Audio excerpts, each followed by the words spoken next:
আপনি কি জানেন কোরআন নিয়ে কোন ফেরেশতা পৃথিবীতে এসেছিল? জানেন ফেরেশতার নাম কি বলেন তো? জিবরিল আলাইহিস সালাম। একটু খেয়াল করে শুনেন, কান দুটো খরগোশের কানের মতো খাড়া করে আমার দিকে তাকান। সাইয়েদনা জিবরিল কোরআন নিয়ে এসেছেন, ফলে উনি হয়েছেন শ্রেষ্ঠ ফেরেশতা। বিশ্ব নবীর উপর কোরআন নাজিল হয়েছে, তাই তিনি হয়েছেন শ্রেষ্ঠ নবী। রমাদানে কোরআন নাজিল হয়েছে, তাই রমাদান হয়েছে শ্রেষ্ঠ মাস। কদরের রাতে কোরআন নাজিল হয়েছে, তাই কদর হয়েছে শ্রেষ্ঠ রাত। আমরাও যদি কোরআনের সাথে সম্পর্ক বাড়াই, আমাদের মর্যাদাও এরকম, আমাদেরকেও শ্রেষ্ঠ মানুষ বানায় দিবে কে? এজন্য কোরআনের সাথে সম্পর্ক বাড়াইতে রাজি আছেন তো?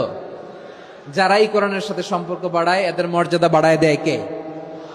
দেখবেন আমাদের হাফেজে কোরআন, তারা ইন্টারন্যাশনাল কোরআন কম্পিটিশনে যে গোটা বিশ্বকে পেছনে ফেলে প্রথম